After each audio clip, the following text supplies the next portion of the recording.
Hello everyone, this is part 48 of What If Naruto Was the Devil Ninja, and I hope you guys enjoy this video and to like, to subscribe, to share, and check out the playlist, to see more comment down below. Now let's start the intro.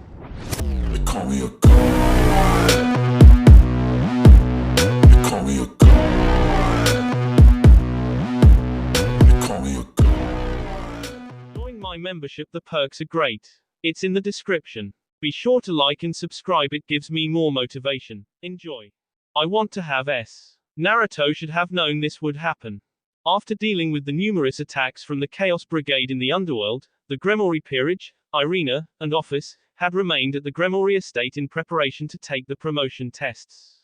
Rias had clamped down on Issei and the others studying, lecturing them on everything they could possibly need to know about the tests.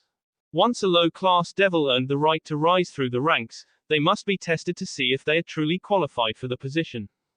The middle-class promotion test had 3 parts that were modeled after tests found in the human world. This was done because the majority of devils who took the promotion tests were reincarnated devils. The first part was a written report that addressed the themes of greed, how it applies to a devil's job. The second part was a written test involving the history and government of the underworld.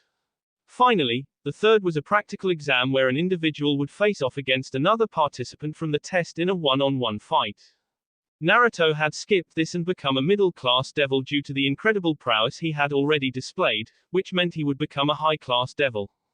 Did you hear me? Asked Office. I said I want. I heard you. Naruto placed a hand on Office's head and began rubbing her soft hair, which slipped through his fingers like silk strings.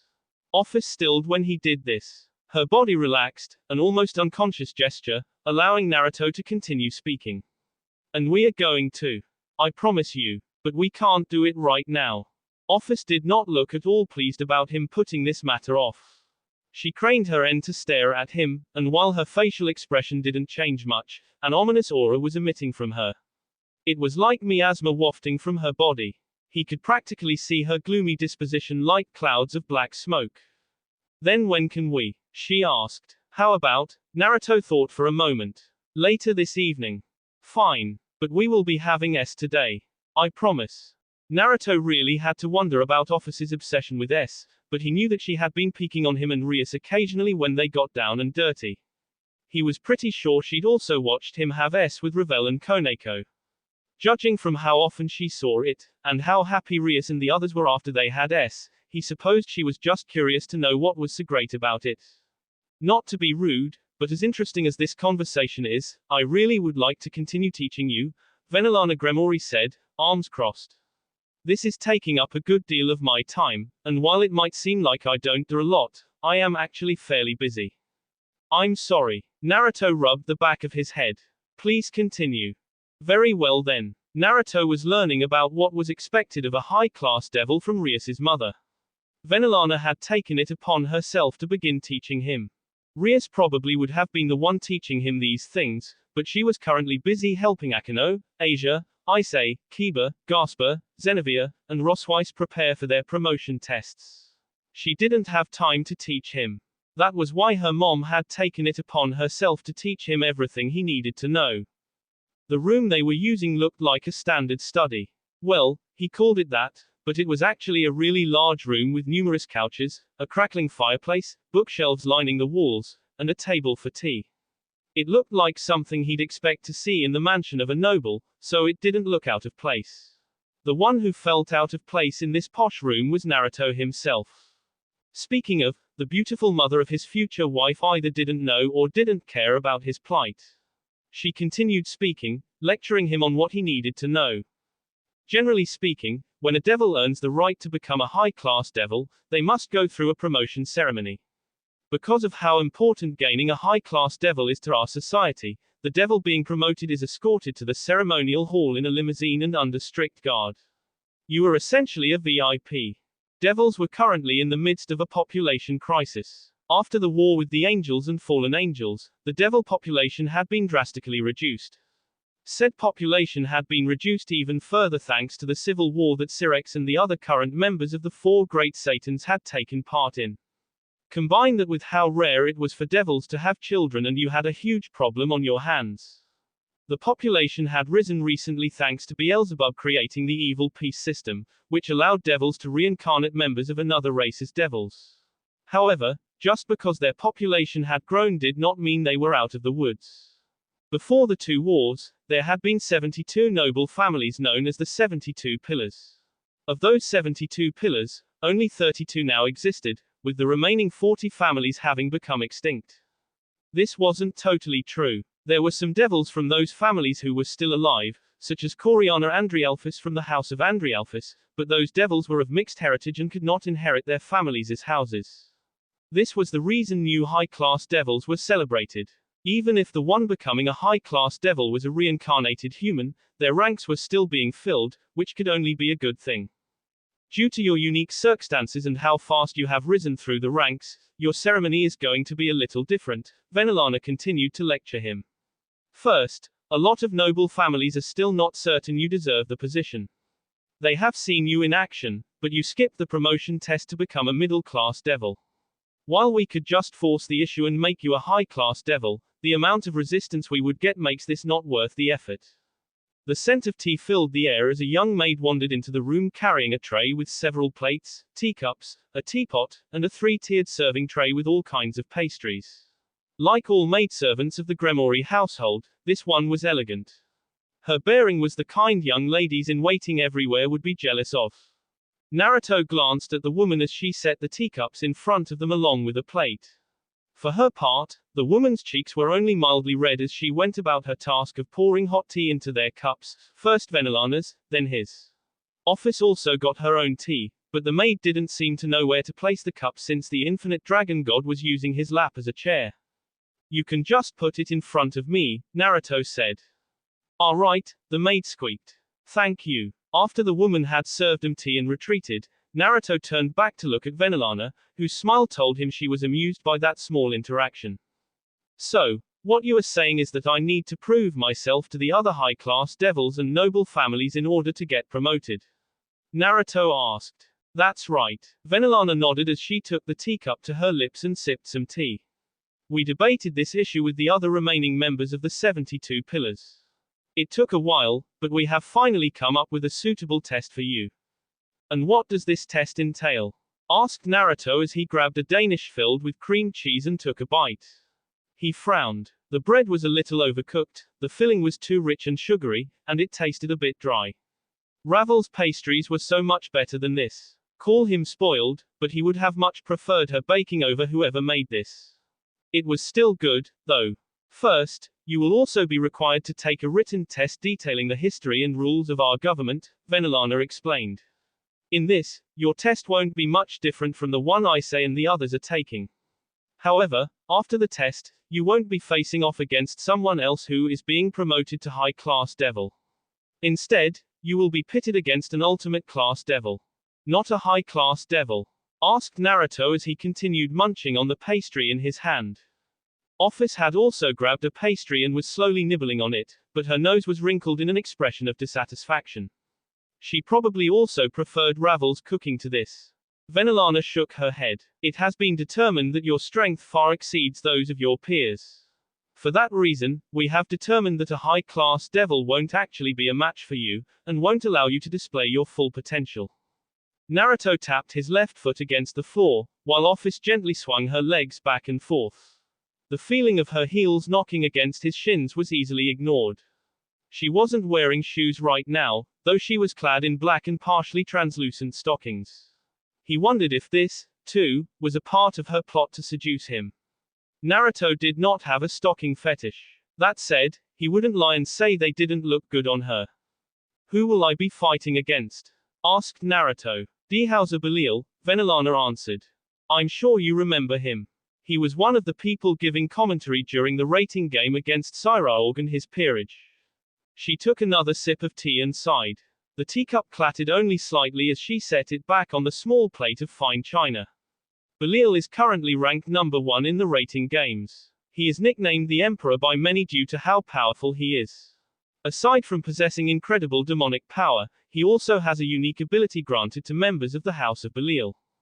It's called Worthless, right? Said Naruto. I've heard a little about his power, though I don't know much. Venelana nodded several times. Yes, worthless is the special trait that members of the House of Belial possess. It doesn't sound like much. However, this ability is one that can nullify the abilities of people and objects.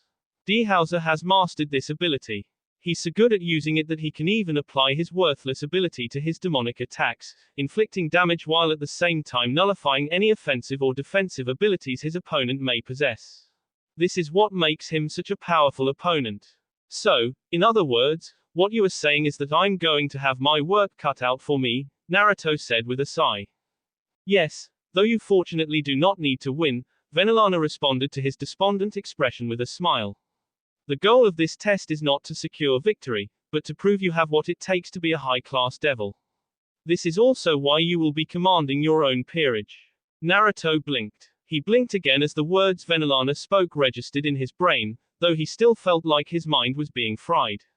Surely he'd heard wrong. He'd heard incorrectly, right? I'm sorry, but did you just say I'd be commanding a peerage? With the utmost grace, with a poise only someone of her stature could, Venelana nabbed a pastry and began nibbling on it with the elegance of a high-class lady. I did, but I don't have a peerage, Naruto pointed out. You will be allowed to form a fake peerage, Venelana said. You can have up to 16 pieces, though you cannot have less than 5 pieces. I recommend asking Rias if she will allow you to use some of her pieces. Of course, I also highly recommend speaking with Lady Phoenix and asking for permission to use Revel during this rating game. As Venelana continued talking about how he should go about acquiring people to use, Naruto realized he was going to have his work cut out for him. Devil Ninja, you want to know if there are any love hotels in the underworld? The look Rias gave Naruto when he asked her about the location of any love hotels made Naruto feel like he was being LD through the heart with a stake, like he was a hopeless pervert who was only interested in getting laid. He wondered, vaguely, if this was what Issei felt like whenever women who weren't Asia looked at him. However, even though she gave him this look, she still answered him. There are a number of love hotels in the underworld. Of course there are. Why wouldn't there be? You realize devils have styled the underworld after the human world, don't you? If there are love hotels in the human world, then there would obviously be some here. Right, that's a pretty logical deduction. I guess I didn't think about that. Naruto rubbed the back of his N. Then, would you mind giving me the location for a few of them? Rias once more gave him that stern look. Then, as if her gaze had been drawn there by gravity, she looked at the girl next to him. For her part, the one with the TLE of Infinite Dragon God and Ouroboros Dragon did not flinch from Rias Gremori's gaze. She gave the redhead an even stare. Her form, which now resembled a small adult instead of a child, gave her a much stronger appearance that was less deceptive. I see. So you are finally taking that step with Naruto. Rias wore a resigned smile as she turned to him. I don't know where any of the love hotels are, but I know my father and mother know of a few. I'll ask them and give you directions. Thank you, Rias, Naruto said. I appreciate your help on this matter, Office added. It's no trouble. Rias waved off their words of gratitude with a sigh. Though I will admit it feels weird helping my fiancé find a love hotel so he can have S with one of his girlfriends. I feel like a part of me should be angry and jealous. It's really odd that I don't. Naruto couldn't say he understood how Rias felt since he had never been in her position before, but he did recognize how accommodating she was. No other woman he knew would be okay with letting her significant other sleep with another woman. Then again, they had already had an orgy alongside Revel, Koneko, and Rosweiss. Perhaps she recognized that they had already gone past the point of no return. In either event, Rias did come through for him. Her mother apparently knew of a great love hotel in Gremori territory. Naruto didn't know how her mother knew of this hotel, nor did he ask any questions about said knowledge. There were some things in life that people were better off not knowing. The day after receiving the information from Rias, Naruto and Office traveled by train to a city within the Gremori territory, followed the directions they had been given, and finally arrived at the building that was supposedly a love hotel. Is this really the place? Naruto questioned. This is where the directions lead us, Office said as she stared at the map in her hands. It looks like a resort rather than a love hotel. The building they had been directed to was less of a building and more of a palace. It was a massive structure of many stories, possessed the general shape and layout of an old-school castle from the Renaissance era in Europe, and just looked out of place next to all the modern buildings surrounding it. I think we should go in, Office said after folding the map and putting it away. We won't gain anything by standing here. I guess not, Naruto agreed. They walked up to the building, traveling through a courtyard with an artistic and highly detailed fountain depicting a sensual woman standing in a seductive pose. Water was sprouting from her NS, which Naruto found weird, but hey. Who was he to judge art? After walking past the fountain, they reached the entrance and stepped inside. Whoever owned this place was either someone who'd been reincarnated during the Renaissance era or was just a really big history nut. Naruto looked at the ceiling, which had been painted to look like a devil's replica of Michelangelo's famous painting of the Sistine Chapel. That said, he didn't think the famous painter would appreciate someone creating a version with succubus caught in the throes of passion with various men and each other. Not only was the ceiling a work of art, but the tiled floor had also been painted too. This is ridiculous, Naruto muttered. Who cares? Let's just get a room, Office said as she grabbed his hand and dragged him to the receptionist desk. The woman there looked at them both with a smile and opened her mouth, but Office spoke before she could. We want a room for one night. The receptionist paused, her mouth halfway open. She looked at Office, then at him. Naruto offered her a resigned smile. One room please, he said. If possible, we would like a large room. After saying this, he placed a single card on the counter and slid it over to her. The woman looked at the card. Then her eyes widened. I understand, the receptionist said, quickly getting over her shock. Our suite is currently available. It is our largest room, comes with all the amenities, and offers free room service. She reached under her desk and pulled out a keycard, which she handed to Naruto. You'll need this key to get in. Thank you. Naruto took the key, then tugged on Office's hand to get them both moving. They took an elevator all the way to the top floor. While the hotel looked like something taken straight from the Renaissance period, the suite was about as modern could get. Devil Ninja. Naruto had never walked with a limp before. Aside from having a sturdier body than most people regardless of race, he also had his high healing factor. It didn't matter what kind of injuries he got because he healed from them so quickly. The day after Naruto had with Office, he found himself walking with a slight limp. It seemed his healing factor could not accommodate for Office's newly awakened and incredibly voracious Sual appet. Who knew dragon gods could be so lewd? While he might have a slight limp, it wasn't enough to hamper his productivity. The first thing he did upon returning to the Gremory estate was located Rias. She was sitting inside of an office and going over files. Akeno and Ravel were with her. While Akeno was merely serving tea and helping keep the room clean, Ravel looked like she was helping Rias go through the files.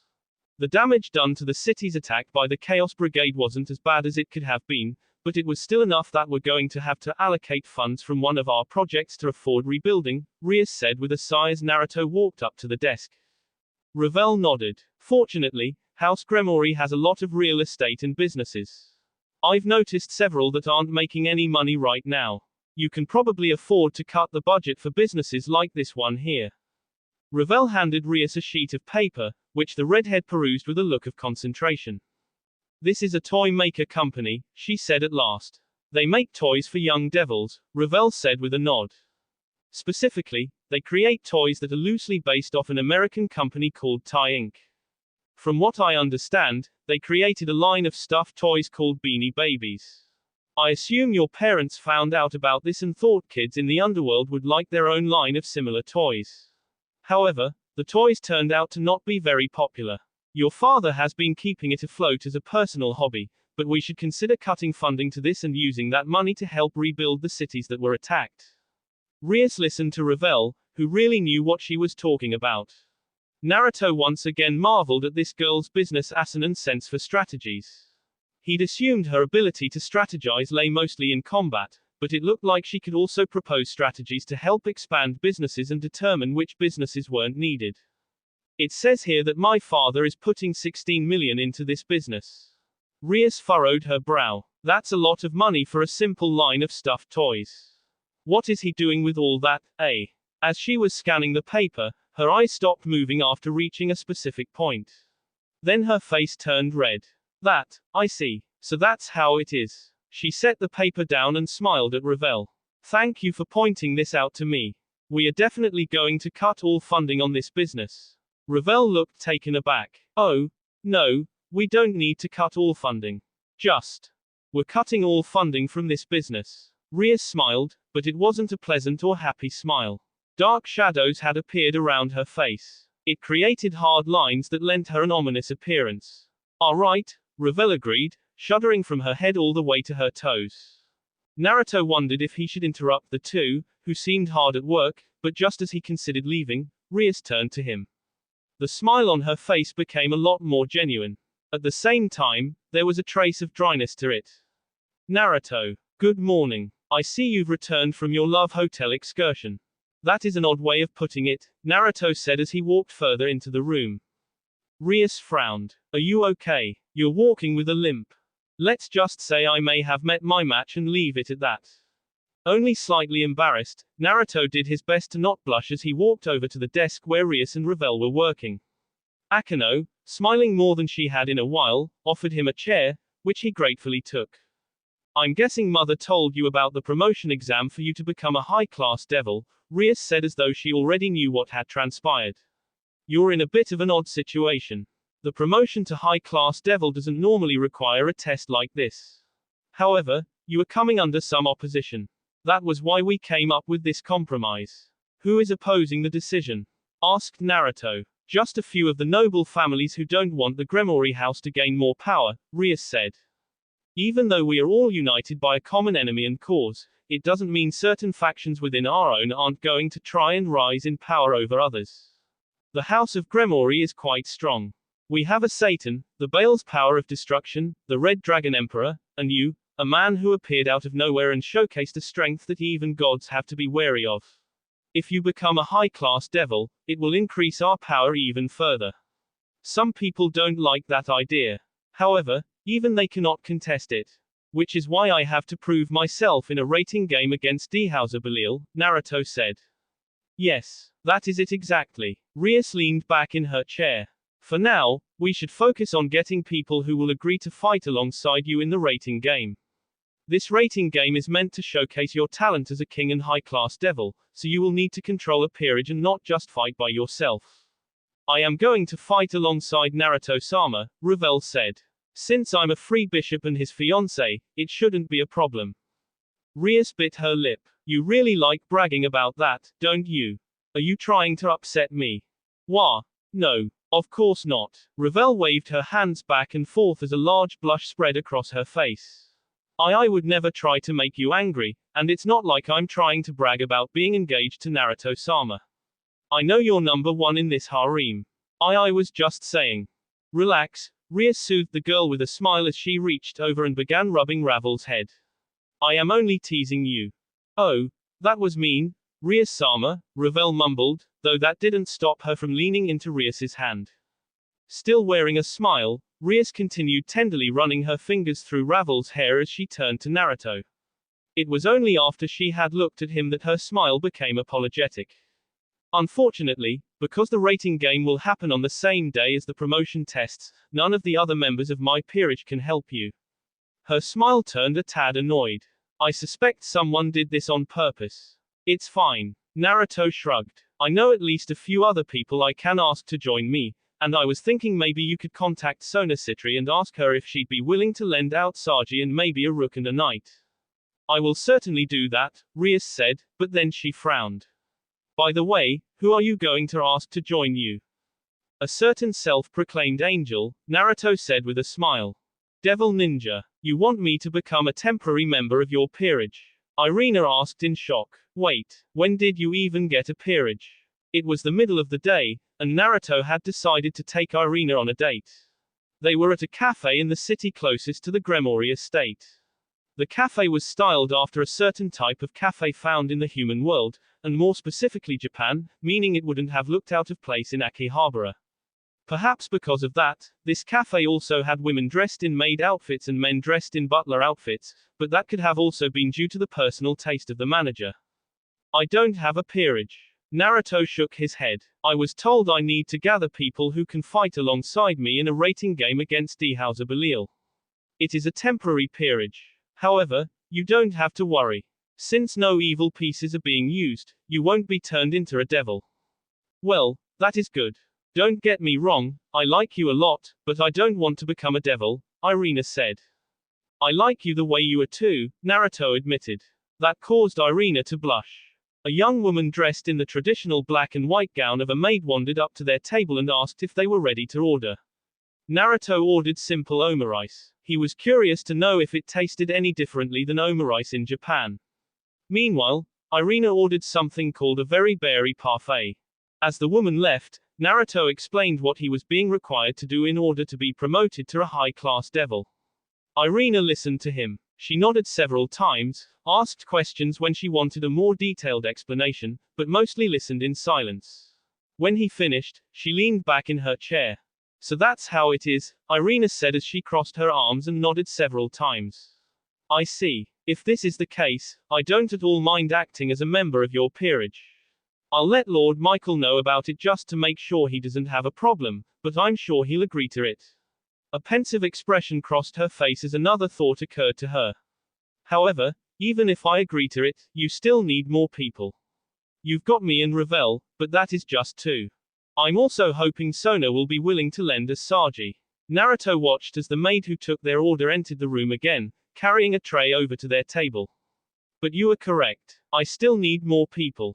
The maid came up to their table and placed their food in front of them. The omurice looked a lot more gourmet than what he was used to. While maid cafes didn't have bad food by any means, they weren't extraordinarily high quality either. Maid cafes were about the experience, not the food, but it looked like the reverse was true here.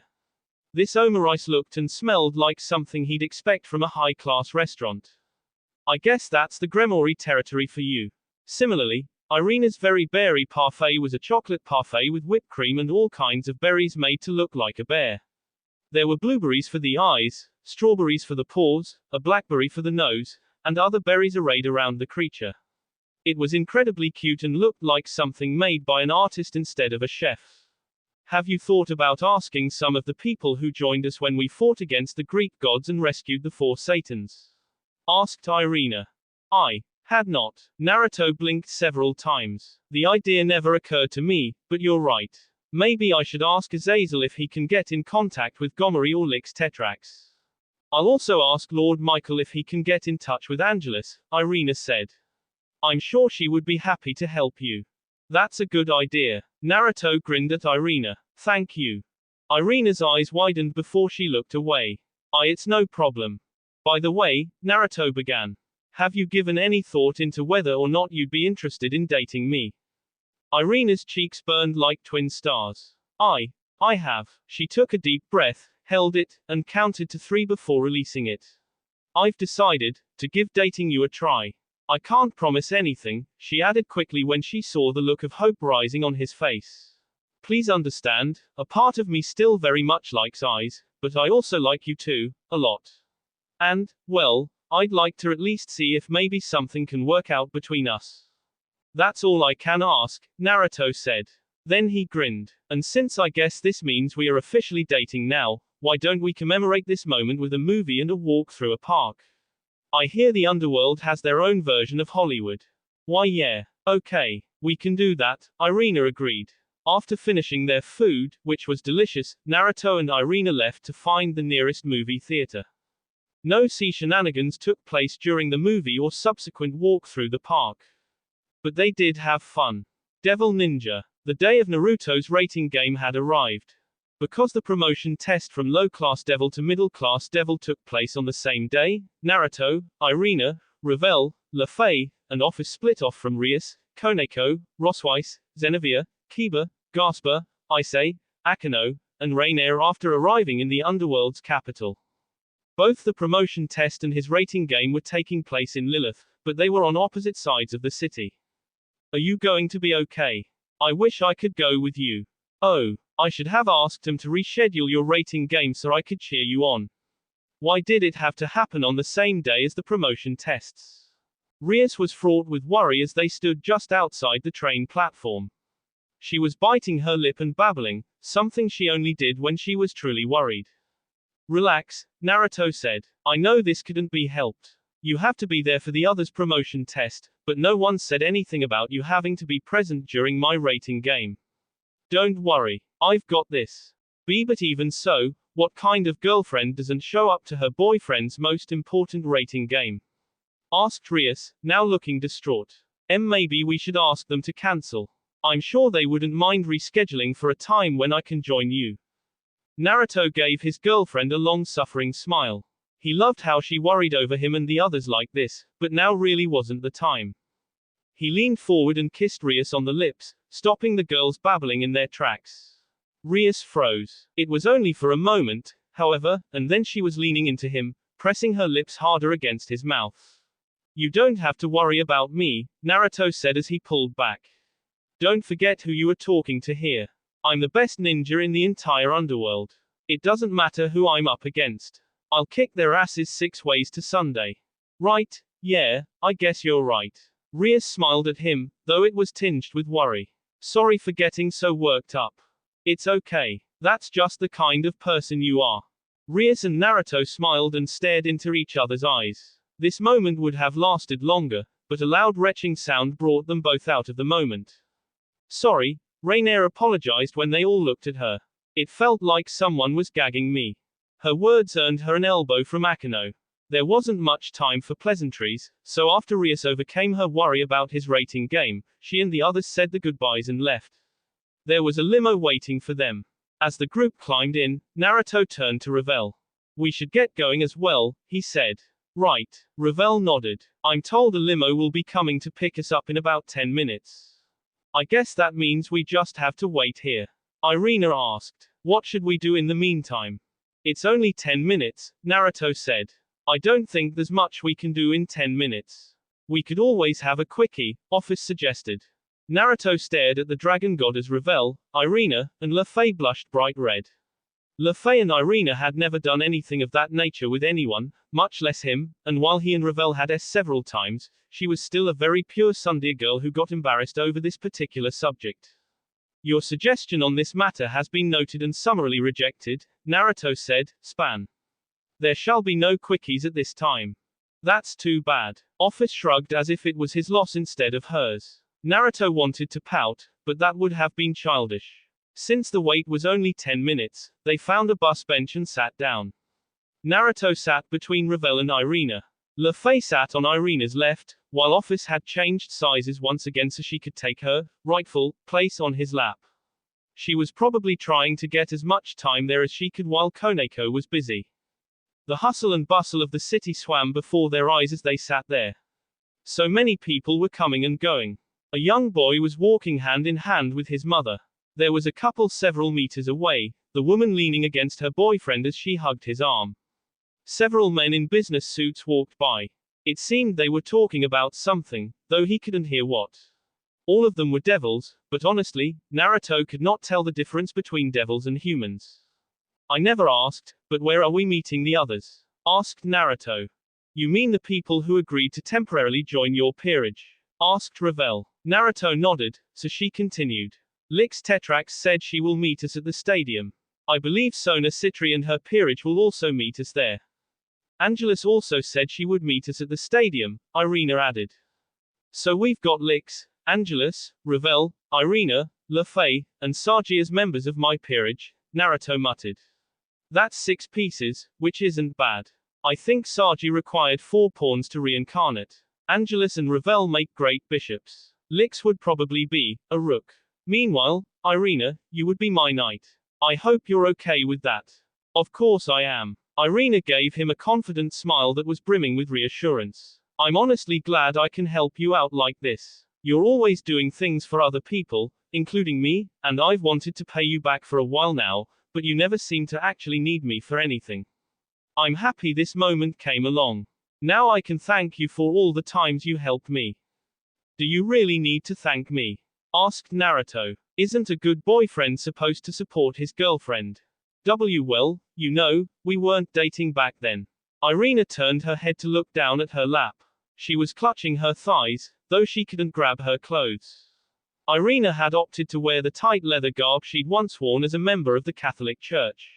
So, It's kinda like, I can't accept that because I feel like it would be taking advantage of you. What if I want you to take advantage of me? Hyen. Irina looked so shocked she almost knocked LeFay off the bench when she jumped. WWW, what are you saying? There's no way I could do that. I'm an angel. We never take advantage of people. Ravel sighed as Irina went into a full-blown panic. You are so easy to tease. Ha. Irina blinked several times, looked at Ravel, and then looked at Naruto. Were you teasing me? Just a little, Naruto admitted.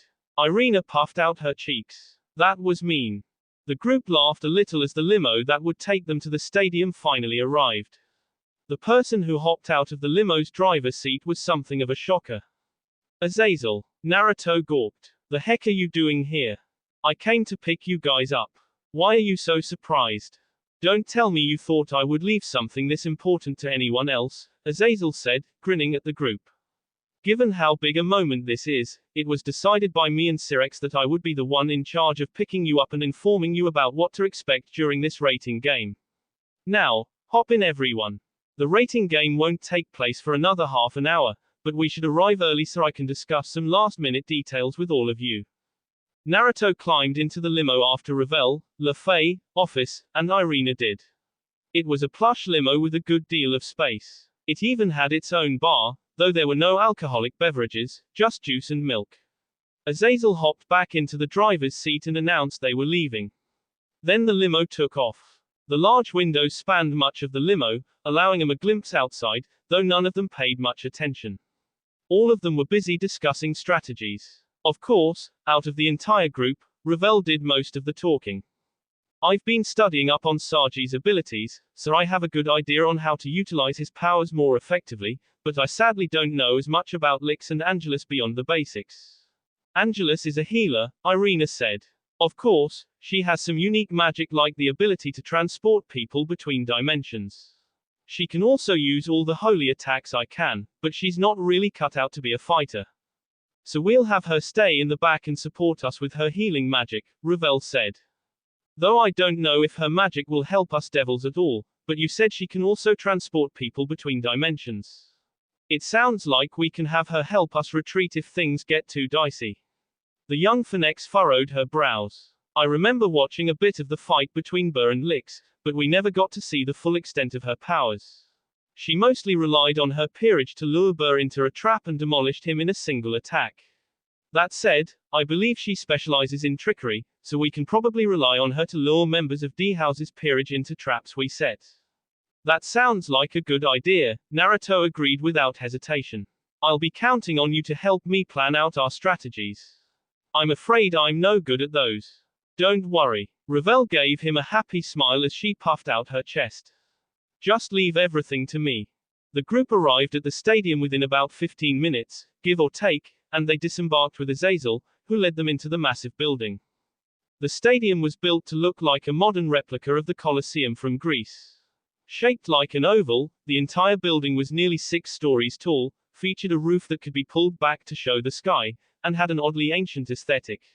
It was quite something. The unusual blend of modern and ancient architecture created a dichotomy that wouldn't be seen in the human world. Azazel led the group to the waiting room, where they found Angelus, Lix Tetrax, and Saji all waiting for them. Yo. About time you showed up, Naruto. Saji raised a hand in greeting. I was worried you wouldn't show up to your own rating game. I hope your nerves aren't getting the best of you. I don't get nervous, Naruto replied with a grin. He and Saji weren't what he'd call the best of friends, but during the guys' night out, that he, Kiba, Ise, and Gasper often had to get away from the girls, Saji would sometimes join them. He'd learned a bit more about Sona's porn through the times they would meet. Naruto. Angelus gave him one of those lovely smiles she was so well known for, the smiles that calmed the heart and soothed the soul. It is a pleasure to see you again. I am glad you are doing so well. Thank you for coming to help me, Naruto said. Of course. Angelus seemed to flush with pleasure as the golden light surrounding her grew more vibrant. I am ever so happy you called upon me for aid. I will do all in my power to help you. I appreciate that. The last one to come up to him with Lix, who remained mostly quiet. That didn't bother him one bit. From what he remembered, Lix was a generally quiet person who preferred spending her time in solitude so she could work on her doujins. Rias actually possessed a number of the girl's doujins. "Thank you for coming to help me," Naruto said to her as she stopped in front of him. "I do find it a tad bothersome that you'd ask me to take part in a rating game when you know I find matters like this to be a waste of time." Lix paused for a moment, then sighed and gave him a wan smile. "That said, I am happy you trusted me enough to ask me. I'll help you out just this once. Now that all of you have been reacquainted with each other, I'd like to explain what kind of rating game this will be," Azazel began. "We have a little less than half an hour before the rating game actually begins, so sit down and listen as I go over the basics with you." Everyone found a seat. Of course, Naruto found himself sitting in between the members of his harem, all of whom had made it difficult for Angelus, Lix, and Saji to get near. The three who'd agreed to help stared at him for a moment with aggrieved expressions before sitting down on the other couches. All he could do was give them a helpless shrug. "This is going to be a fairly normal rating game," Azazel said. "However, they're using the blitz rules of a lightning-fast game. This is a short variant of the standard rating game. It utilizes the shortest time limit and narrowest playing field to create a game that is quick. The time limit is 1 hour, and whoever defeats their opponent's king during that time wins. That is going to make things difficult for us," Ravel said at last. "D. Hauser has a full set peerage. Not only does he have 16 pieces, but all of them are high-class devils with their own evil piece set. I've watched his rating games before.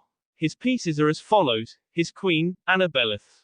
His rook, Dana Orobis. His bishop, Elizabeth Stolas. His knight, Axel Seria. His second rook, Johannes Dantalian. His second bishop, Justina Andromelius. His second knight, Michael Marchosias. And his pawns, Ellsworth Ronov, Morgan Furfor, Lysander Belial, Niles Asmodee, Lilith Marax, Rapunzel Zephyr, Monica Rose, and Deodara Camaris." Ravel finished listing off all of D. House's pieces and sighed. Each of them comes from an extinct clan. All of them were humans with devil's blood in them, so when they were reincarnated, they were much stronger than the average newly reincarnated devil. "In other words, we're going to have our hands full dealing with them," Lix said with a sigh. "Not only are they all high-class devils, meaning they are way stronger than us, but they also have a numbers advantage." This was indeed a pretty big advantage over them. Including himself, Naruto's temporary peerage only numbered 6 strong, and none of them were powerful enough to take on a high-class devil on their own except him. "Fortunately, we can also add Fenrir to the mix," Luffy said after a moment of silence. "I will summon him during the rating game." "That will be a big help," Naruto said. "Thank you." "Of course." Luffy beamed at him. Naruto tapped his fingers against Office's knee as she sat on his lap. The infinite dragon god looked at his finger, then turned her head to look at him, her eyes questioning. It was like she was wondering why he wasn't petting her head or something, but Naruto had a lot on his mind regarding the rating game. "Fortunately, our goal isn't to win," Ravel continued. "We are only here to showcase Naruto's ability to lead. I believe if we can display suitable counter-strategies to remove some of D. House's pieces, it will be enough to show that he is good enough to be promoted to high-class devil." "Do you have a plan?" asked Irina. "I don't think my original idea to use traps will work since those require time to place and we only have 1 hour, but I have several other strategies that we can use," Ravel said before she launched into an explanation of the numerous plans she'd thought up to deal with D. Hauser and his peerage. Devil Ninja. Unlike the stadium in Agare's territory, the stadium floor here looked fairly standard. It was just a wide and open space with nothing in between the two peerages. This meant Naruto had an uninhibited view of D. Hauser and his peerage. D. Hauser possessed a full peerage of 16 pieces. His queen stood by his side, a surprisingly short woman with dark black hair and blue eyes. Naruto thought she might be of Japanese descent. Supposedly, she was a reincarnated devil, meaning she had been human. Given that her last name was Belith, a member of the extinct 72 Pillars, Naruto could only guess and say her family had at some point mixed with humans. She wore a shoulder cape, pants, and an elegant shirt underneath the cape. The others were behind D. Hauser and Anna. "Welcome, ladies and gentlemen, to the rating game that will decide whether Naruto is worthy of being promoted to a high-class devil," a voice echoed across the stadium. It's an unusual treat for us since devils being promoted to high class do not require a test. Naruto is an interesting case in that he skipped the middle class promotion test due to his outstanding performance previously. However, now this has come back to bite him, for his examiner is none other than Hauser, the number 1 champion of the rating games.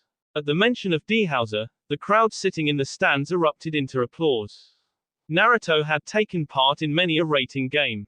He was used to the crowd cheering. Even so, he was not used to this. The rumble of applause was like pealing thunder. He'd never heard anything so loud before. Mixed in with the applause were cheers and shouts, a cacophony of excited voices. This Hauser was not only ranked first in the rating games. He was also very popular, it seemed. Now, will both peerages step into the transportation circle? Requested the announcer. That circle will take you to the destination where your rating game will take place.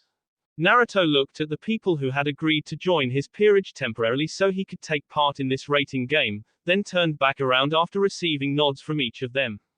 He walked over to a glowing transporting circle that had appeared on the floor. The members of his peerage followed him. At the same time, Hauser also moved to a transportation circle. He walked with a slow, confident gait, his expression set in a calm and easy-going smile. His peerage followed behind him. They all seemed confident and their presence was overpowering. A strange pressure seemed to emanate from them. It was the kind of overwhelming aura that caused others to lose heart. Naruto suspected many of Hauser's victories came because the people who fought against him lost heart before the battle even began thanks to this aura. Stepping into the transportation circle, Naruto only had a moment to ponder where they would be sent before the world around them vanished and was replaced with a forest. He looked left. Then he looked right. Most of what he could see were trees, more trees, and some bushes. High above the trees was a mountain with a waterfall. The strong scent of flora filled his nose. A breeze blew through the clearing they were in. The leaves on the trees rustled and swayed. Everything looked so natural, so long as one didn't look up at the distorted sky, a telltale sign that they were in a dimension created by devils. Because of the nature of today's rating game, we have decided on a simple setting. Within this forest that spans only a single kilometer, these two teams shall battle. They have 1 hour to find and defeat each other's king. If one side does not lose within the 1 hour time frame, then the team with the most points remaining will be the winner, the announcer explained. Since Naruto Uzumaki's peerage has less people in his peerage, he holds the advantage. For every one person Naruto defeats, Hauser needs to defeat 2. It also doesn't matter if the pieces defeated are a pawn or a queen. In this rating game, every piece will be considered worth an equal amount of points. Now then, does everyone understand the rules? In that case, let the rating game officially begin. With the rating game now commencing, Naruto turned to look at the people who were battling with him. All of them looked ready. Lix Tetrax had already summoned a pair of light swords with her power. So had Irina, though she only had one sword since that was her style. Lefei had both her staff and broom at the ready. Ravel did not appear any different, but her entire body looked like a string-drawn taut. Saji had activated his sacred gear. His hands and feet had become encased in the purple armor of Vitra's sacred gear. It wasn't just armor that he had gained, however, but also a change in his right eye, which now looked like a purple dragon eye surrounded by blackness. Even Angelus had spread out her angel wings and looked ready to do her part.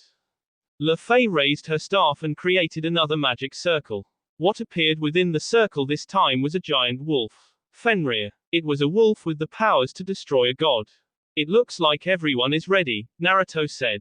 I'm sure Hauser already knows where we are and is going to send a strike force to test our defense. Let's do what we planned. Lefei, I'd like you to use illusion magic to make yourself invisible. Search the area for Hauser's peerage and inform us of the direction they are coming from. Once she knows where they are, we're going to ambush the group before they can ambush us. Please leave the reconnaissance to me, Naruto, Lefei said. Holding up her staff, Lefei created a magic circle underneath her feet and Fenrir, and then her entire body slowly vanished along with the wolves. Naruto couldn't see hide nor hair of her or Fenrir. Even the scent of her body had disappeared. This sort of all-encompassing illusion magic was really impressive, something only the most talented magicians could do. We'll head out once Lefay tells us where D-House's peerage is coming in from, Saji said, rubbing the back of his N. But man, I never expected to face off against D-House Belil. You nervous? Asked Lix. Not in the least, Saji responded. I'm excited. Naruto turned to Revel. I'll be relying on you to adapt new strategies for whatever situation we find ourselves in. Of course. Please leave that to me, Revel said. What should I do? Asked Irina, pointing at herself. For now, I want you to guard Angelus, Naruto instructed. She's our healer, so her role in this will be vital. We do have a bit of a problem though, Angelus said. While I know healing magic, I am unable to heal devils because of your weakness to holy magic. The only ones I can heal are Irina, Lix, and Lefay. That's fine. With luck, you won't need to heal me or Saji, and Revel is a Phoenix. Her regeneration should help her. He placed a hand on Ravel's head. Of course, I don't plan on letting anyone touch my Revel. Ravel's cheeks went scarlet, but she didn't say anything since now was not the time. Naruto looked into the forest and wondered if Lefay had found their opponents yet. Devil Ninja. Lefay drifted through the forest, weaving between trees, ascending and descending over and under branches.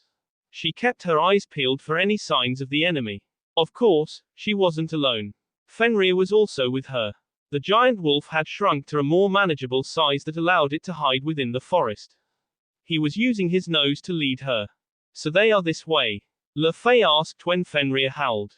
Both she and Fenrir were placed under her masking magic, which hid any and all traces of them from people who were not placed under this magic. There were, of course, ways to detect her. However, it required someone knowing the counter spell. Since D-Hauser and his group were made entirely of devils and none of them had been magicians at any point in their lives, they shouldn't know how to detect her. Fenrir leapt around a tree and Lefay followed on her broom. Movement caught her attention as Fenrir stopped and released a low growl. The son of Loki had turned his head to look at something moving through the trees, which Lefay recognized as people. They weren't members of Naruto's peerage, which meant they were obviously from D-House's peerage. There were 4 of them. 3 of them were women, while the last one was a man. The woman in the lead was a tall and busty brunette with dark eyes. Her hair had been braided and trailed behind her back as she moved swiftly through the forest. Gauntlets covered her hands, a long overcoat hid the movements of her body. Thanks to the information Revel had provided her, Lefay knew this woman was Dana Orobus, D-House's rook. With her was the blonde beauty Lilith Marax, a woman with oddly long hair and a scar over her right eye who Lefay recognized as Rapunzel Zeppa, and a man with an elegant and sophisticated bearing who must have been Lysander Belil, D-House's younger brother if she wasn't mistaken. So, 1 rook and 3 pawns. They must have been a reconnaissance force or maybe a strike force. Lefay wondered why D-Hauser hadn't chosen his knights for this task. They were faster and better suited to blitz strikes, but then she realized D-Hauser must be aware of Naruto's power and decided someone with a strong defense was better. Deciding to get a little more information on their opponents, she and Fenrir moved closer so they could listen in on the group's conversation. Don't you think D-Hauser is being a little too cautious this time? Asked Lysander. I'd understand if we were up against someone like Roygen Belfegor, but isn't this just a simple test against an untested boy who's never played in a professional rating game? Even if we're fighting against someone who doesn't have any experience as a king, D-Hauser is still wary of Naruto's power, Lilith explained. Do not forget what that boy has accomplished. He has fought against gods on an even playing field. Even if he can fight gods, that doesn't mean he'll be any good in a rating game, Lysander argued. Rating games and actual battles are different. There are rules to a rating game that you have to follow. This is true, but I do not believe our king made the wrong choice in being cautious, Lilith continued defending their king's actions. Still, Lysander said, to split up our forces like this to create a 2-pronged attack seems a little overboard to me. So D-Hauser had split up his pieces and was planning to attack Naruto from 2 directions, was he? It was a good thing she had discovered this group quickly. Had she not found them while they were still talking about this, she, and by extension, Naruto, would have remained unaware that a second group was going to attack them from behind. Backing away alongside Fenrir, Lefay flew off until she was far enough from the group of devils that they wouldn't be able to sense her. Then she dismissed the magic that kept her invisible, placed a hand against her ear, and contacted Naruto. I've located the advanced group D Hauser sent, but it looks like there is another force in the forest. They are planning to attack you alongside this group using a pincer maneuver. Devil Ninja. Naruto listened to Luffy's words, nodding to himself. A pincer maneuver was a pretty standard tactic. It also had a high chance of success, especially against a smaller force like his. In fact, some might have called it overboard, but Naruto could tell D Hauser was being cautious because of who he was. Good job, Fei-chan. Come back to us, Naruto said. I'll be right back. After Luffy finished speaking, Naruto turned to Revel, who remained by his side while the others were spread out. What do you think we should do about this? He asked. Revel furrowed her brow and cupped her chin. Her thoughtful expression lasted only for a few seconds before she came up with a plan. In a situation like this, the most logical course of action would be to attack one of the groups and break through enemy lines before the other group catches up. I believe we could do that and have a relatively high chance of success. Revel trailed off as a slight gleam came to her eyes. However, that wouldn't really showcase your talent very well. What we're trying to do here is show how good of a king you are. So you're saying what we should do instead is take out both forces separately? Naruto asked. Doing so will show how bold I am, and if we succeed, it will elevate my reputation. Exactly. Revel smiled as if she was pleased he could see where she was going with this. Devils favor bolder plans too. It's in our nature. Having you, a devil who is being tested to see if he has what it takes to become a high-class devil, enact such a daring plan against the rating game's #1 ranked devil will go a long way toward garnering the respect of many devils. Even if you lose in the end, it won't reflect poorly on you because D Hauser is considered the best. Well, I don't plan to lose, but I understand where you're coming from. Naruto crossed his arms. Now we just need to figure out how to divide our forces. Naruto gathered Lix, Irina, Angelus, and Saji over to him and Revel so they could discuss the situation with them. They explained what was happening and what they planned. While Saji looked shocked by how daring their plan was, Lix was nodding in approval. I like it, Lix said. Bold plans like this are dangerous, but you know what they say about danger and rewards, right? Still, I'm a little worried, Angelus muttered. What if one of you gets hurt? I can't heal someone if they are too far from me. Since most of us are devils, you can't actually heal us anyway, Revel reminded the girl. We're splitting up into 2 groups. You, Irina, Lix, and Saji will form one group. Luffy, myself, and Naruto will form another group. Your group is going to harass the people Luffy discovered. Don't engage them head on. They are a lot stronger than us. Instead, simply annoy them with some minor harassment to keep them distracted. Make them angry and chase after you. The angrier they are, the harder it will be for them to think straight. While you guys are harassing the group coming in from the south, Revel, Luffy, and me are going to take out the group attacking from the north, Naruto continued where Revel left off. Once we finish taking care of them, we'll come back around and attack the group you're dealing with in a pincer of our own. So we're basically countering their pincer with our own pincer maneuver. Irina said. Pretty much, Naruto said. That's a pretty bold move, but I've come to expect crazy stunts like this from you, Saji said with a sigh. Well, either way, I think we can do this. Then let's split up here. Naruto looked at Irina. I'm leaving you in charge of your group. Be careful. Right, you can count on me. Irina said with a beaming smile. Devil Ninja. After going their separate ways, Naruto and Revel hooked back up with Luffy and Fenrir. Naruto asked Luffy to have Fenrir meet up with Irina's team and provide them with backup. Fenrir was a powerful wolf with the power to slay a god, which meant he'd be a big help in keeping those 4 out of trouble. On the other hand, Naruto didn't think he'd need a god-slaying wolf on his side because he was already a badass in his own right. It made sense to him. They traveled through the forest under Luffy's invisibility spell. This meant they could see each other, but no one else could see them. The wind whistled around them as they flew past the trees, which all looked the same to Naruto. There weren't any identifying marks on these trees to let him know which way they were going or where they had come from. It made him feel like they were going in circles. As they flew, Luffy waved her wand, which caused tiny balls of light to spread from the tip. These were fairy spirits known as sprites. While they didn't look like much, Sprites could travel great distances quickly and could communicate to the one who summoned them via telepathy, making them great for reconnaissance. The only problem was the amount of magic they consumed. That was why Le Fay hadn't summoned them until now. There are two devils up ahead, Le Fay said to him and Ravel. It looks like Anna Belith and Elizabeth Stollers. So a queen and a bishop, Ravel murmured. I expected more people in this ambush, but I guess Dehauser must believe he doesn't need to send a large group if he sends his queen out. Actually, that is a pretty bold move. Most people will save the queen for last as a trump card. That he is sending Anna out now means he believes you are a threat. What do we know about these two? Asked Naruto. Anna Belith is a member of the now extinct House Belith. They were one of the 72 pillars, Ravel informed him. The power of House Belith is called love. That doesn't sound like a great power, but it actually causes men and women in her presence to become infatuated with either her or anyone else she wants.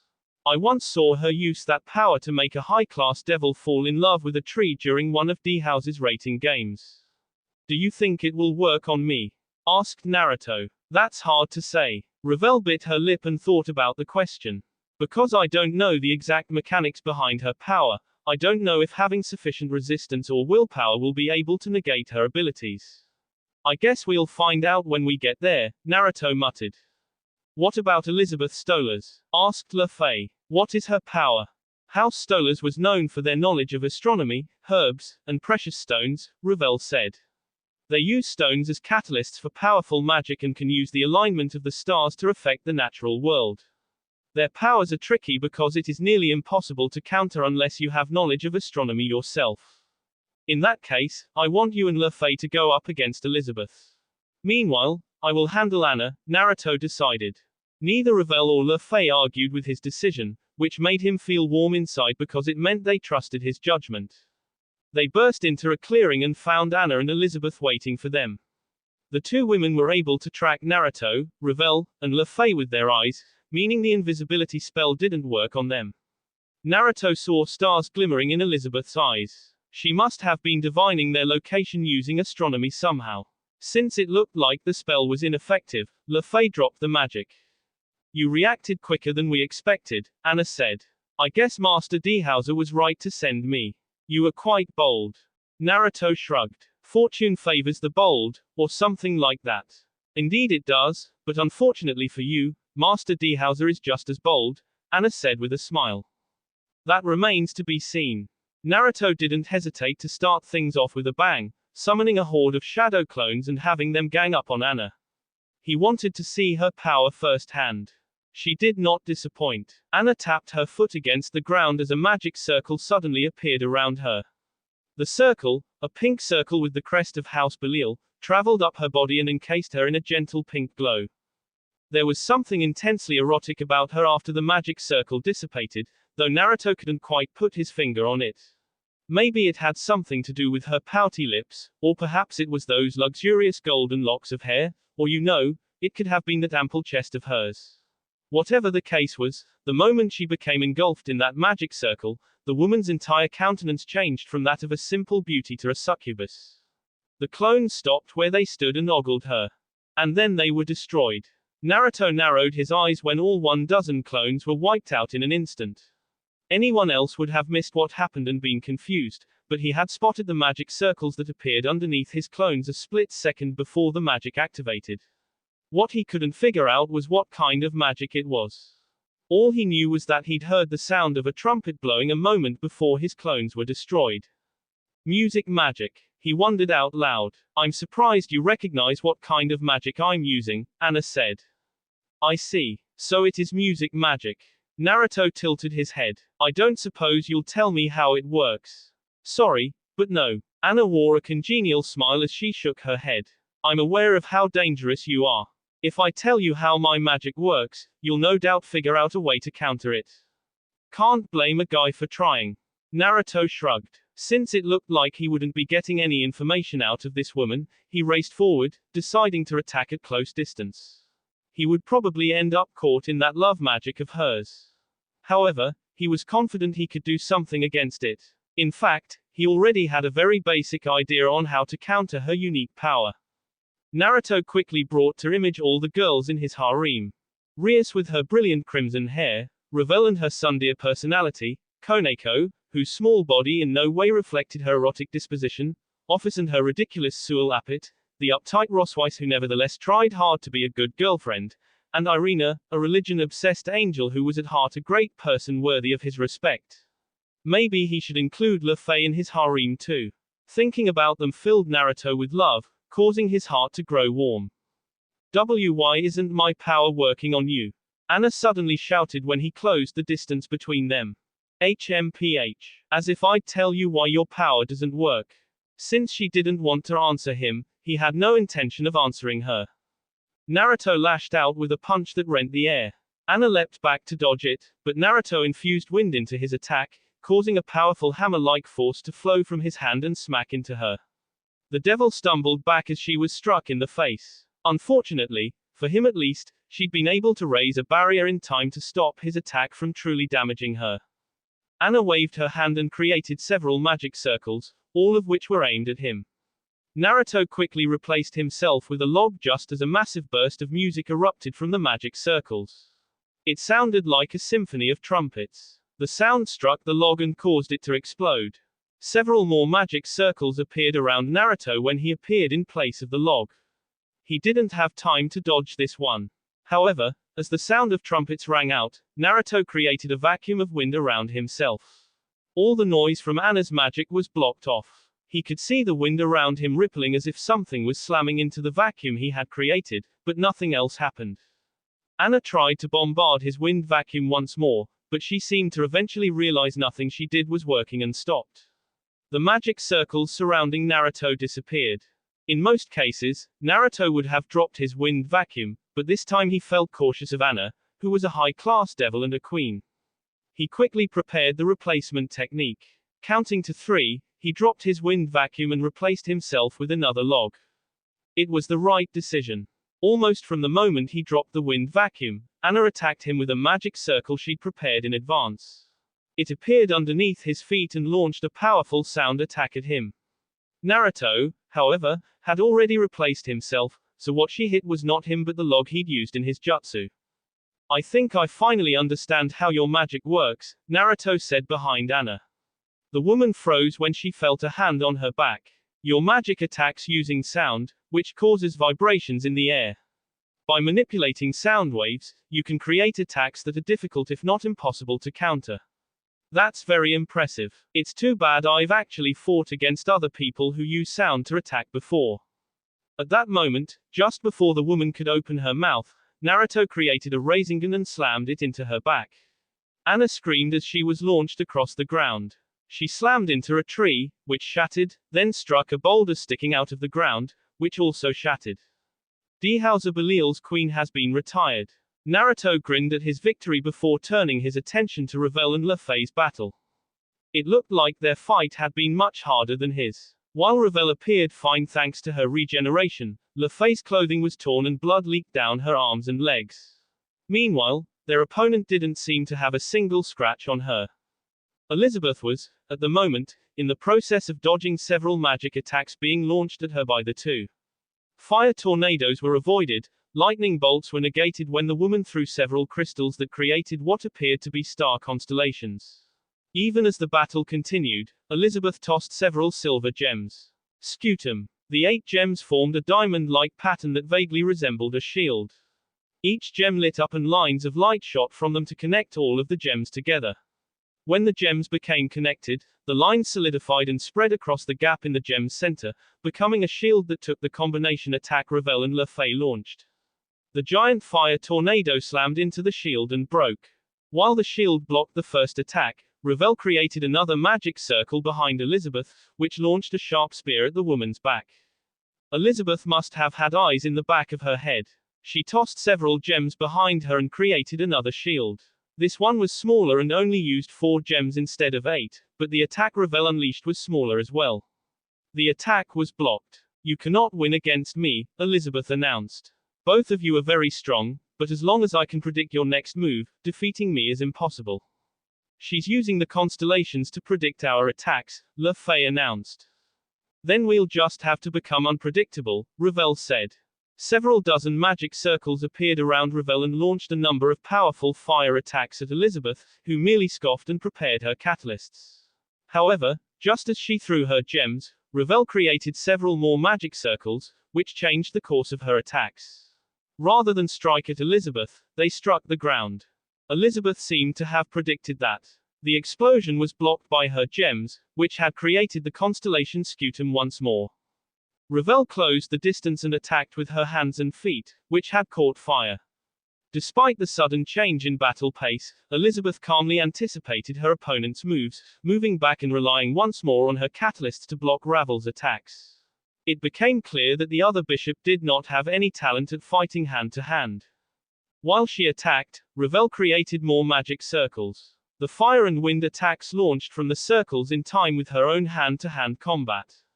Despite how Elizabeth seemed able to predict her opponent's attacks, it also became clear from how she was unable to keep up with both Ravel's hand-to-hand combat and magic attacks that there was a limit to her abilities. It was taking everything the woman had to keep herself safe. She couldn't attack anymore. During the time Ravel was keeping her distracted and fully focused on defending herself, Le Fay snuck in a single magic attack. It looked like a simple lightning arrow at first. This proved incorrect when Elizabeth tried to unsuccessfully block it and was struck. Lightning exploded from her body and smoke poured off her skin. The lightning then became a series of chains that kept her bound and continued shocking her. Elizabeth soon fell to the ground, her body shaking as though her muscles were undergoing seizures. Once that happened, Ravel slammed a powerful fireball into the woman's chest. Elizabeth disappeared within a scream. Dehauser Belil's bishop has been retired, the announcer said. Great job, you two. Naruto complimented the pair on their performance. Thank you, Ravel said, her breathing a bit heavy. Now that we defeated these two, we need to launch a pincer attack with the others, Le Fay said. Just before they could move on, however, two more announcements echoed across the forest. Naruto Uzumaki's pawn has been retired. Naruto Uzumaki's rook has been retired. Devil Ninja. While Naruto, Le Fay, and Ravel were taking care of the attackers coming from behind, Irina led the ambush of the ones coming in from the front. She stood on a branch several feet from the devils in Dehauser's peerage. Energy filled her body as she channeled her angelic aura and created several halos, which she liberally tossed at the group of devils. Each halo was filled with enough energy that a low-class devil would be annihilated by them. However, it would only be an annoyance to these devils. The devils she attacked didn't so much as flinch. A magic shield sprang up around them. The one who had created the shield, Lilith, lowered her hand and turned her gaze toward Irina's direction. The moment their eyes made contact, Irina flinched. So this was the gaze of a high-class devil directing their king intent at you. It was terrifying. Irina felt an incredible pressure inside of her, like something was threatening to crush her flat, simply from this woman's gaze alone. It seems our plan to ambush Naruto Uzumaki's team has failed, she said.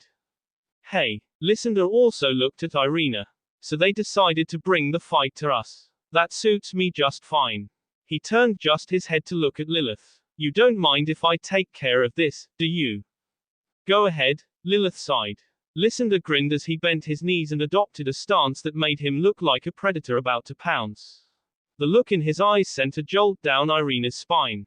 Perhaps it was instinct that warned her of the danger, but Irina bolted from the tree she'd been standing on, flying back with a great flap of her wings. She was just in the nick of time.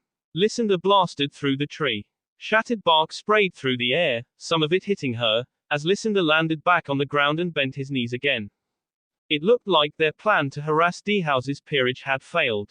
Knowing better than to remain there, Irina took off. She flew through the forest as fast as her legs could carry her, dodging left, right, over, and under as trees and branches appeared in her path. Lysander followed her. Don't think you can run from me. Irina didn't listen to Lysander's taunts. She flew faster. It didn't take long for her to reach a small clearing, Lysander following right behind her. As she moved, she looked left and right, at Lix and Saji, who were hidden within the shrubs. She nodded once as she flew past them, then turned around and landed on the ground as Lysander emerged from the trees. Tired of running? Lysander asked. That's no fun. You should scurry around some more. Sorry, I'm all scurried out, Irina said. Che, whatever. Lysander got ready to charge her again, bending his knees and preparing for blast-off, but before he could even consider taking action, a rope-like object extended from the trees and latched onto his arm. In that moment, Lysander's demonic power was sucked out of him. "Looks like your plan worked," Saji said as he stepped out of the tree line. The rope-like thing was extended from the dragon gauntlet on his hand, which looked a lot like a mouth, making the object seem like a tongue. "So your plan was to lure me out and attack me in full force, was it?" Lysander asked with a snicker. "That's not bad as far as plans go, but I'm afraid I should tell you that it's never going to work." Demonic power suddenly erupted from Lysander's body, so much it felt like Irina was drowning, suffocating. The absorption line wrapped around Lysander was also off. "Had you not been up against someone like me, I'm sure this plan would have gone off without a hitch, but you're up against a member of House Belial. Cheap tricks like this have no effect on me. Then why don't you try this on for size?" A shout suddenly echoed from the other side of the clearing seconds before a massive spear of light shot forward. It was an incredible attack. The light spear crackled as it flew at Lysander, whose eyes went wide as he raised his hands and created a shield. Light spear met shield in a clash of power. Sparks flew. Several arcs like lightning shot out and gouged chunks out of the ground. All the while, Lysander gritted his teeth as he kept the shield up, raised his right hand, and slammed it into the spear. The spear shattered. While Irina was surprised, she knew better than to stand around. She raced forward, creating two swords of light with her angelic power and attacking Lysander. Her hope was to attack while he was weak. That hope was sadly dashed before it even began. Lix's attack must not have done the damage she had hoped, for Lysander proved more than capable of dodging and blocking her strikes with nothing but his hands. It was like he was immune to her light magic. Of course, that wasn't really the case. He was just encasing his hands in protective magic circles to fend off her holy magic. Regardless of how he was doing this, it did not change the fact that her attacks weren't getting through. Saji chose to attack at that moment, launching the absorption line at Lysander and catching him around the arm. Black flames quickly spread across the absorption line and caused Lysander's body to catch fire. "It burns. Ah, it burns." As Lysander screamed in surprise and pain, Irina moved in and prepared to S at Lysander before he could recover. She wanted to defeat him before the other three pawns arrived. However, just as she was about to S into him with her light swords, a smile appeared on his face. "Just kidding." More power erupted from Lysander's body like an explosion. Irina screamed as she was caught by the eruption of energy and sent flying backward. She struck the ground hard and rolled across it. The world tumbled around her. When it finally stopped, she looked up from where she lay prone and saw that Saji had also been blasted backward. That said, the absorption line was still attached to Lysander. It looked like Saji was being stubborn about not letting go.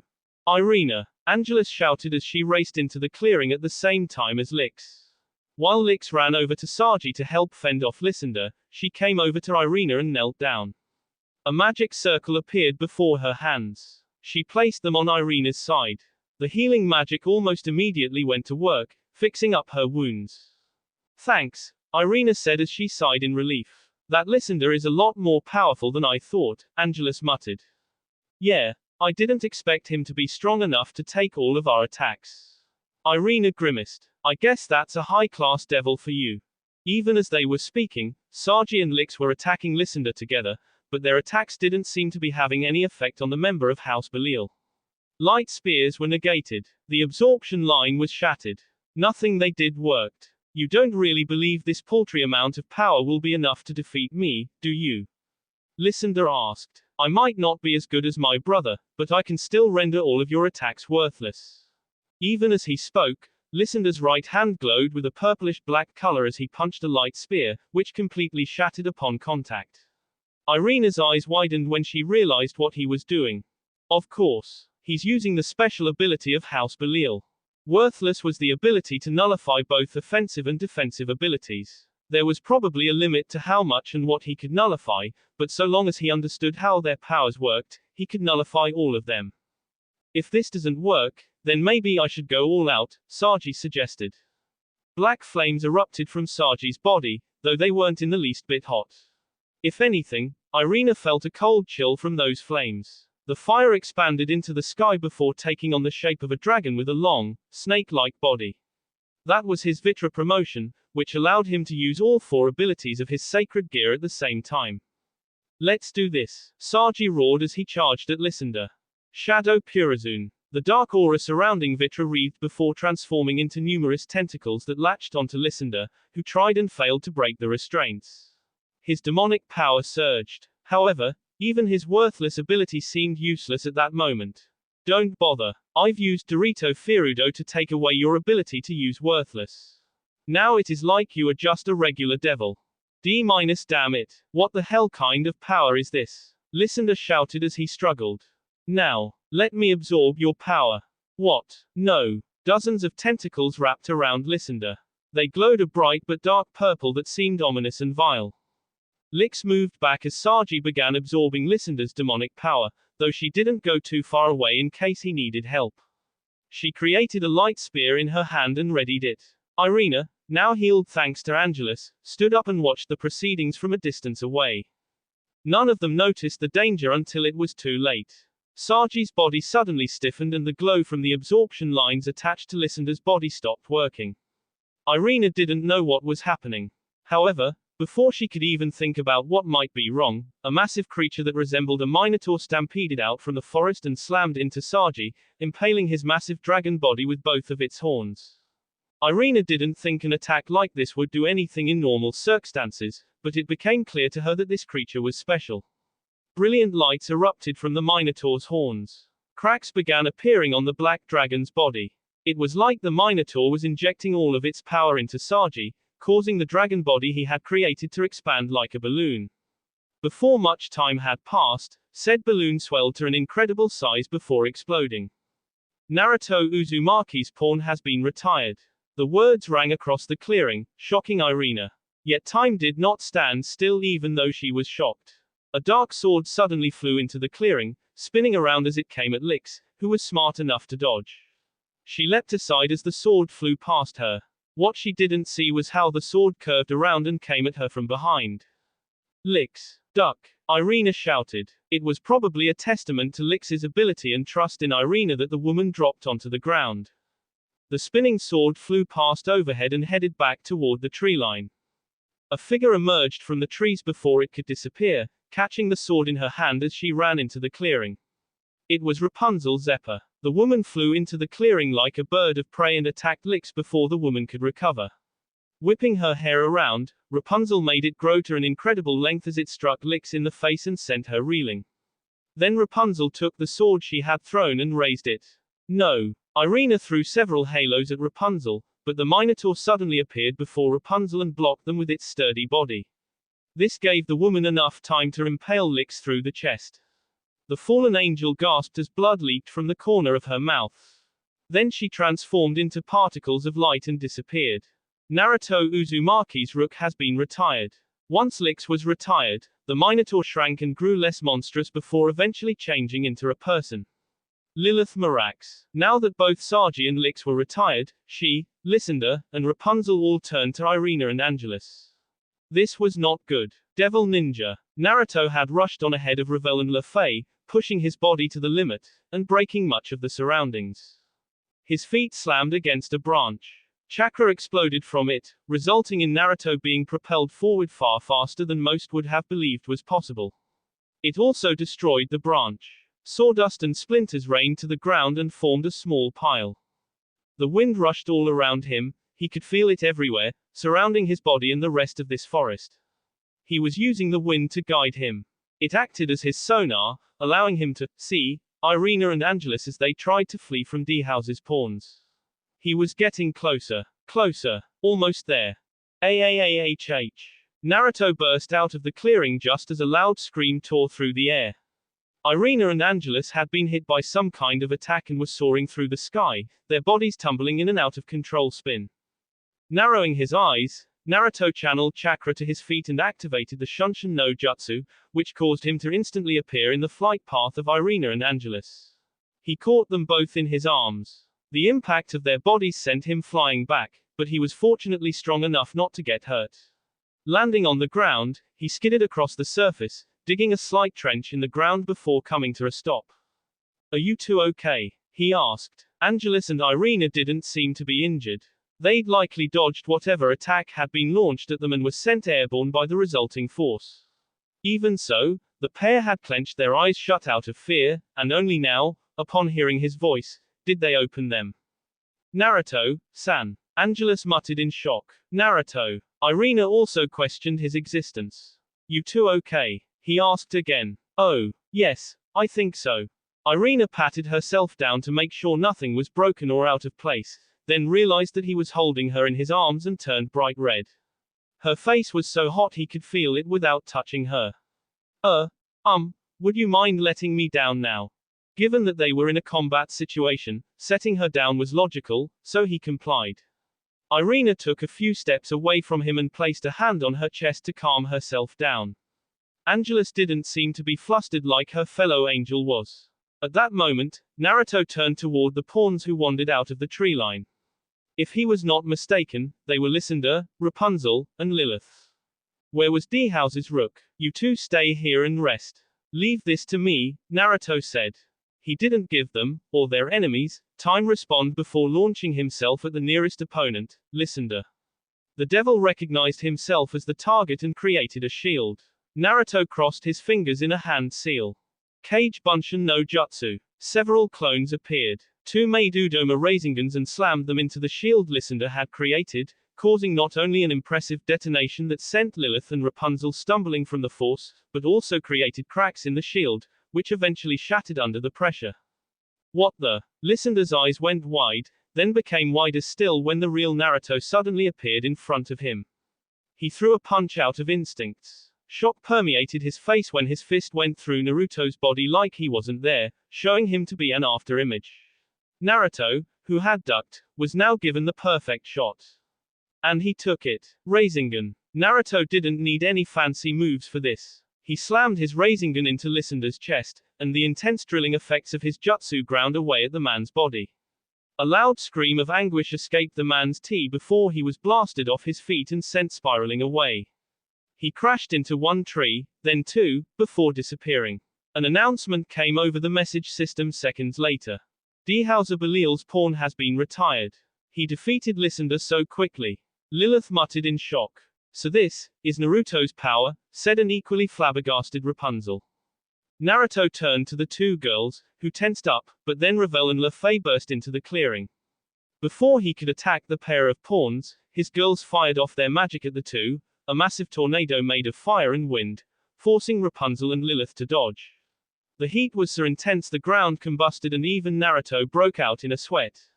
The two girls were very lucky to have dodged or they'd have been roasted. Naruto. Lefay suddenly shouted. Fenrir is currently engaged in combat with Dana and two more members of D-House's peerage. I don't know who, but he's having trouble. Got it. I'll leave things here to you. Naruto turned to Irina and Angelus. Can you two take out the last pawn? Leave this to us, Irina said as she readied another light sword. I will provide Irina-san with support, Angelus added. Then I'm heading off. Kurama. I'm ready. Naruto activated Rikudo Modo and Kurama's 10-tailed chakra shroud. As the truth balls appeared, he manipulated one to create a platform that he stepped on. The platform shot forward even faster than he could move normally. It traveled in the direction where he sensed several people. Judging from the fluctuations he felt and the sounds of explosions, he guessed Fenrir was currently taking on the task of stalling the enemy forces. Time to get this party started. Naruto pounded his fists together seconds before he stumbled upon the battlefield, where he found Fenrir fighting against a rook, a knight, and a bishop. It looked like Elizabeth, Axel, and Dana were the ones D-Hauser had sent.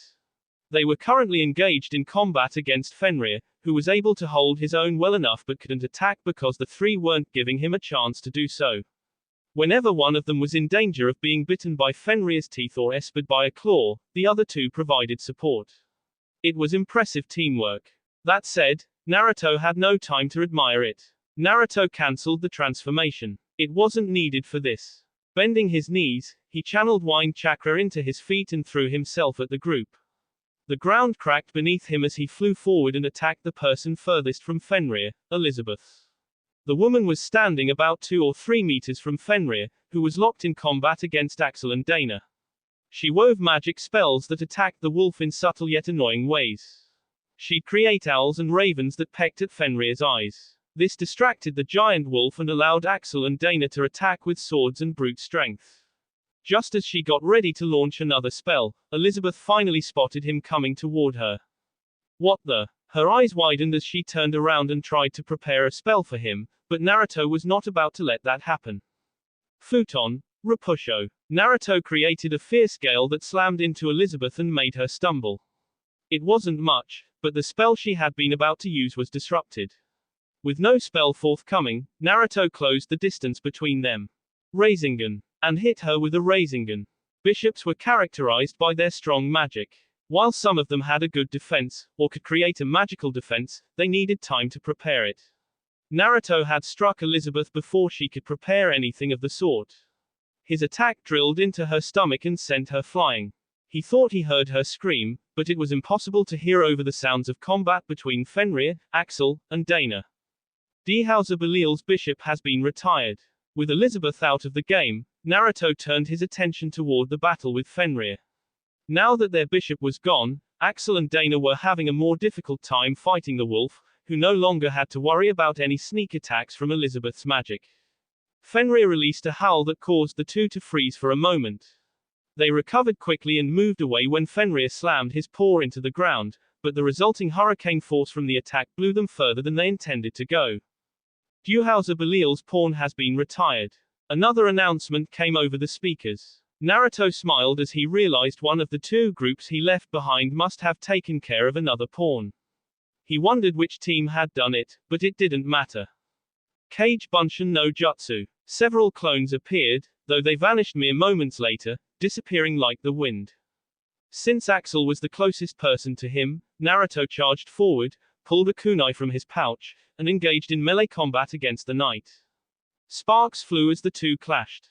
Naruto held his kunai in a reverse grip as he redirected several swift blows. Despite being a knight, this man had quite a good deal of power to him. Each blow felt like a hammer slamming against his bones, but Naruto wasn't some 50-pound weakling. He met each attack head-on and subtly redirected the other man's blade away from him. A diagonal overhead slash glanced off Naruto's kunai as he accepted the attack and twisted his wrist. The sword glanced off. This didn't stop Axel, who used the weight of his sword to increase the speed of his next swing, spinning a full 360 degrees and attacking again. Naruto leapt over the blade this time. "You are quite talented," Axel said. "I now see why we were asked to be your opponents for this rating game." "Thanks, I guess," Naruto said. "But you should pay more attention and not hand out compliments while in battle." At those words, Naruto leapt back as several Naruto clones burst out of the ground. They were the same clones he had created earlier. All of them had dug their way underground in preparation for this surprise attack. Each one had a Rasengan ready. Axel observed the attacking clones and smiled. "This is an impressive ambush. However, it won't be enough to beat me. Allow me to show you the true power of a knight." Axel readied his sword before disappearing, or that was how it seemed to Naruto. Reappearing behind a clone, Axel attacked with a swift thrust that went straight through the clone's T. As the clone disappeared, so too did the knight, who once again appeared next to a clone and dispatched it with incredible swiftness. As Axel began demolishing his clones, Naruto thought up a plan of attack. He didn't want to use his truth-seeking orbs. They were too powerful. While everyone was aware of the risks, Naruto didn't want to run the risk of this man dying during a simple rating game. That meant, "Stealth attack it is," he murmured before disappearing into the ground. At that exact moment, Axel finally finished dispatching the last of Naruto's clones, only to realize his actual opponent was no longer around. He looked left, then right, then behind, and then above. Naruto was nowhere to be seen. Where did he go? Axel pondered out loud. Dehauser Belial's pawn has been retired. He sighed. Looks like the 3 pawns Dana directed to test our enemy's strength have been defeated. Even our queen has been beaten. This Naruto really isn't as simple, eh? Axel's eyes went wide when something suddenly wrapped around his body, pinning his arms to his side. He looked down. A glint appeared around him. This was some type of steel wire. It went around his arms and body, though not his legs, and kept him from being able to swing his sword. Do you really think this can contain me? I might be a knight, but steel wire isn't strong enough to bind me. After saying this, Axel flexed his muscles and strained, snapping the wires as easily as if they were made of paper. While he was doing that, Naruto suddenly appeared behind him. Axel hadn't noticed yet, but he would soon. Very soon. Konohagakure Hiden Taijutsu Ogi, Sennen Goroshi, Konohagakure Secret Technique, 1000 Years of Death. What the? Axel had no chance to retaliate as Naruto slapped an exploding note on the man's ass and launched him into the air with a glorified finger poke. The chakra flowing through his body, raging like a torrent, ensured that his attack was powerful. Axel was launched clean into the skies. As the man was soaring through the air like a bird, Naruto created a seal with his hands. Katsu. Chakra flowed through his body and activated the exploding note on Axel's butt. The detonation swept across the sky, spewing fire and hot air in all directions. Dehauser Belial's knight has been retired. Dehauser Belial's rook has been retired. As the two announcements were made, Naruto looked at where Fenrir was to see that only the wolf remained. Fenrir, perhaps sensing his gaze, looked at him and tilted his head. Naruto made a quick note of everyone they had beaten. So far they had defeated a queen, 2 bishops, a knight, a rook, and 3 pawns, which meant there was 1 knight, 1 rook, 5 pawns, and 1 king left. In return, Naruto had Irina, Angelus, Ravel, Luffy, and Fenrir still in the game. However, even as he thought this, several more announcements were made that caused his blood to chill. Naruto Uzumaki's bishop has been retired. Naruto Uzumaki's knight has been retired. Naruto Uzumaki's bishop has been retired. Naruto Uzumaki's rook has been retired. All 4 of his pieces had been retired. Well, Devil Ninja. Naruto and Fenrir returned to the clearing where Ravel, Luffy, Irina, and Angelus had been fighting. The remaining members of Dehauser's peerage were all present. Dehauser Belial himself was also there. It was no wonder his team hadn't won. They had been completely overwhelmed with sheer numbers, and it didn't help that each member of Dehauser's peerage was a high-class devil. You did an excellent job taking out all of our advanced troops, Dehauser said as Naruto appeared before him. However, in a rating game where you have less pieces, it is better to battle defensively instead of offensively. Had you decided to find a defensible position and kept there, you would have lasted much longer. Naruto shrugged at Dehauser's advice. I'm not really the type to just wait around for the enemy to attack, but I see your point. My team was retired because I didn't think about what would happen if you just decided to overwhelm my group with numbers. I would have played it more cautiously had you been with them, Dehauser admitted. I wanted to split you up from your team so I could take him out more easily. Naruto placed a hand on his forehead and rubbed it as though trying to rub out a headache. He glanced at Fenrir, who glanced back at him, but the wolf didn't offer any insight. A sigh escaped his lips as he turned back to Dehauser. I see. I might be the king, but I'm also the strongest person in my peerage. You knew your peerage wouldn't stand a chance if I was present, so you decided to send in smaller forces in the hopes that I would attack on my own. It was a gamble, Dehauser admitted, but I figured you'd want to take out these forces before they became a threat. The best way to do that is to attack the strongest members on your own and have your other pieces attack the remaining members. Well, you got me there, Naruto sighed and scratched his head. So what now? Now, nothing. The time limit is nearly up. Even if you and I fought, neither of us would win before the time limit ran out. As if his words were prophetic, the announcer for this rating game began speaking. It looks like the 1-hour time limit is up. The battle is over, and the winner is, wait. What's this? It's a tie. There is no winner. The battle between Dehauser Belial and Naruto Uzumaki has ended in a tie. Because Naruto had defeated 8 of Dehauser's pieces, which was half of his entire peerage, while Dehauser defeated 6 of his pieces, which was almost his entire peerage, it was concluded that the match would end in a draw. Both peerages were transported out of the rating game dimension and back to the real world, where they were met with a round of cheers and applause. Dehauser accepted the applause with a calm smile. He raised his hand and waved at the crowd, who went crazy and grew louder. On the other hand, Naruto was lost in thought. He hadn't lost this match, but at the same time, he hadn't won either. A tie. It had been a long time since Naruto could say he hadn't defeated his opponent, but he realized now that the rating game was not the same as real combat.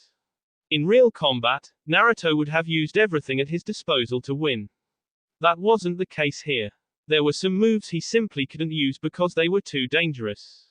Strategy became much more important thanks to that. As the crowd's cheering continued, Belil came up to Naruto and offered his hand. It was a good match, he said. I look forward to seeing you play in the rating games in the future.